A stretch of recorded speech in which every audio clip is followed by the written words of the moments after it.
The moment I saw him standing at the entrance of my wedding reception, I understood everything. Not just what my sister had done, but why she had done it, and how long she had been planning it. Marcus was standing there, in a gray suit, holding a glass of champagne like he had been invited. Like this was normal. Like walking into your ex-girlfriend's wedding reception. The wedding of the woman he had cheated on, humiliated, and left was something a person simply did. He wasn't alone. My sister Diane was beside him, her hand on his arm, her smile pointed directly at me from across the room. I had suspected something was wrong the moment Diane had volunteered to handle the guest list. She had never volunteered for anything in her life that didn't benefit her directly. But it was my wedding. I was distracted. I was trusting. I had been trusting her my entire life. The room was full of people who loved me. My husband James stood beside me, his hand warm in mine, confusion crossing his face as he followed my gaze. 200 guests, white flowers, everything I had spent 14 months planning. And standing at the entrance, the man who had broken me completely 4 years earlier, invited by the one person who had watched me break and held my hand through it. I didn't cry, I didn't scream, I didn't walk over. I simply stood there and made a decision. And what happened next? Diane never saw coming. My name is Sophie, and my sister Diane had been the center of our family's universe for as long as I could remember. Not because she was kinder, not because she worked harder, but because she was louder, more dramatic, more demanding. And our parents, both of them, equally, had learned early that giving Diane what she wanted was simply easier than the alternative. I was 3 years older, which meant I was 3 years quieter by the time I understood how the dynamic worked. I remember being 16, getting the highest grade in my school on a regional math exam. It was a big deal. My name in the local paper, a small certificate, a teacher who shook my hand and said she expected great things from me. I came home and my parents were on the phone with Diane's dance studio trying to arrange extra rehearsal time because Diane had decided she wanted a solo in the spring recital. The certificate sat on the kitchen counter for 4 days before anyone mentioned it. I don't tell that story with bitterness anymore. I tell it because it explains everything that came after. Diane was beautiful, and she knew how to use it. She moved through the world collecting attention the way other people collect receipts, casually, constantly, without ever thinking about the cost. And the attention she collected most easily was the attention of men who were already spoken for. Not always intentionally. That's what made it hard to name for so long. She didn't pursue attached men because she was cruel. She pursued them because she simply couldn't tolerate anything good existing in someone else's life that she didn't have access to. When I met Marcus at 24, Diane was charming to him immediately. When Marcus and I fell apart 2 years later, after I found messages, after I confronted him, after everything collapsed, Diane was the one who sat with me on the bathroom floor at 2 in the morning and held my hand. I thought she was my person. I thought she was the one relationship in my life that was genuinely mine. But I was about to find out how wrong they all were. I met James 3 years after Marcus. He was steady and kind and completely present in a way I hadn't experienced before. When he proposed, 18 months into our relationship, I said yes before he finished the sentence. I asked Diane to be my maid of honor. She said yes immediately, enthusiastically. Looking back, the enthusiasm should have told me something. The planning began. Diane was involved in everything: the venue shortlist, the florist, the caterers, the seating chart. She was engaged in a way she had never been engaged with anything of mine before. At the time, I was grateful. I told James, Diane has really shown up for this. Maybe things are changing. They were not changing. 6 weeks before the wedding, my friend Clara, who had been my closest friend since university and who had also known Marcus, sent me a message. She had seen something on Diane's social media. A photograph. quickly deleted, but Clara had screenshotted it before it disappeared. It was Diane and Marcus, together, at a restaurant I recognized, the one near Diane's apartment. The timestamp was 2 months earlier. I stared at that screenshot for a very long time.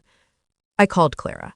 She told me she had seen a few things over the past months, comments, a tagged location, that she hadn't wanted to mention because she wasn't sure and she didn't want to upset me before the wedding. But this photograph made her certain. Diane had been seeing Marcus for at least 3 months, possibly longer, while planning my wedding, while helping me choose flowers and write vows and seat 200 people in a room. And she had put his name on the guest list. Not as her +1, that would have required a conversation. She had added him as a standalone guest, buried in a list of 200 names under a slightly different spelling that she knew I wouldn't recognize as him unless I was looking for it.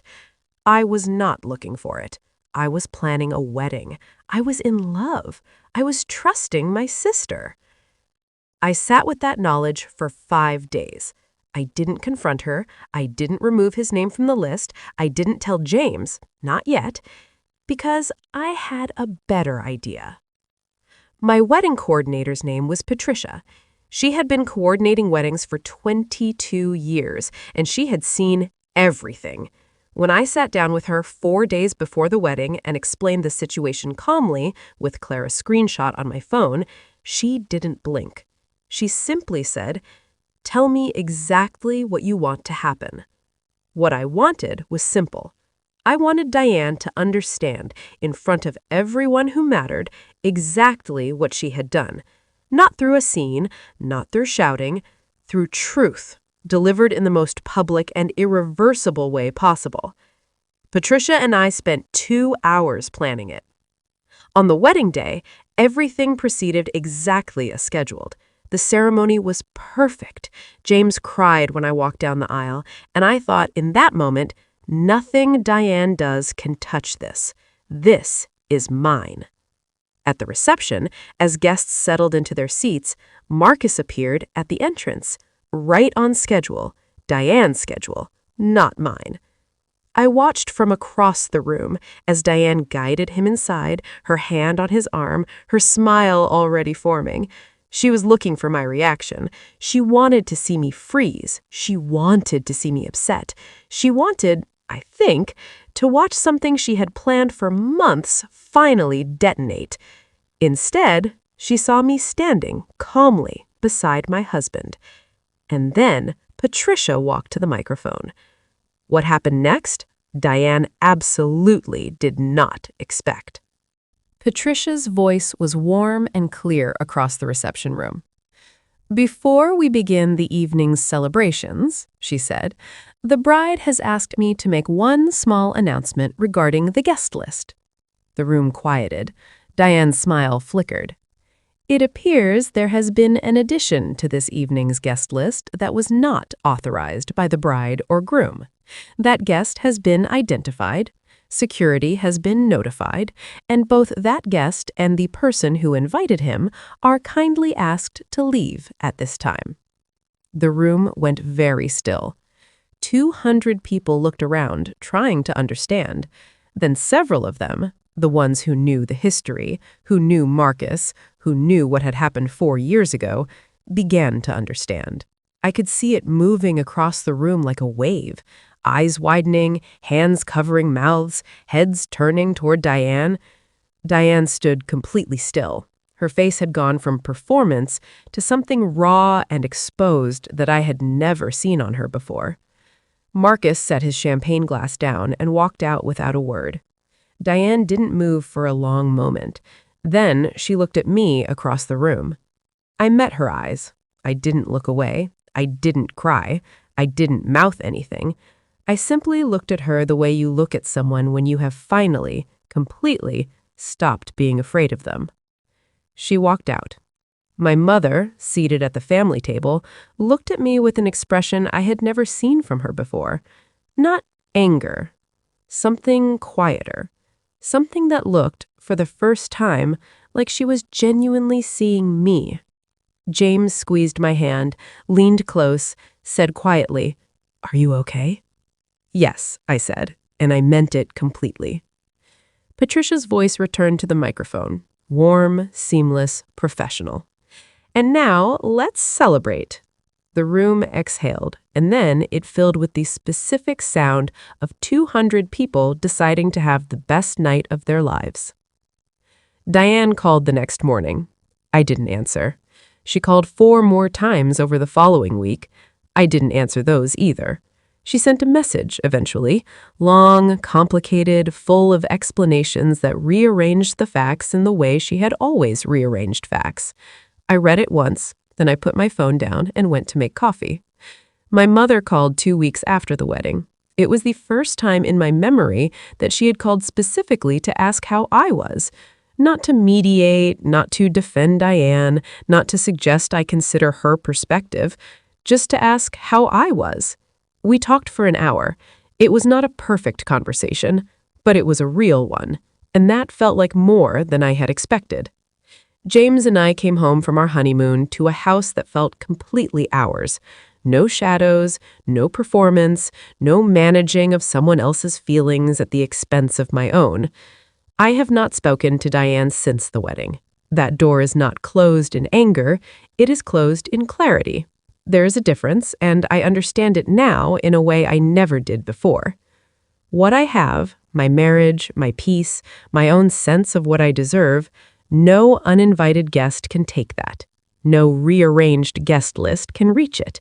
No sister who needed to detonate something beautiful just to prove she could. It was always mine. I just had to stop sharing it with people who didn't know how to hold it carefully. Some people cannot tolerate your happiness, not because they hate you, but because they have never learned to be happy without being the center of something. And when they see you building something real, something steady, something that doesn't need their approval to exist, they reach for it, to test it, to crack it, to remind themselves that they still have power. But here is what they never account for. Sometimes the person they underestimated has been watching and waiting and planning something much quieter and much more permanent than anything they imagined. If someone in your life has ever tried to use your happiest moment against you, this story was for you. Drop a heart if you believe that the best revenge is a life they couldn't ruin. Comment below, has someone ever tried to sabotage something important to you? Tell me, I read every single one. Subscribe because every week we tell the stories of women who were underestimated at exactly the wrong moment. And every week we show what they did about it. Because the quietest people in the room, we plan the best endings.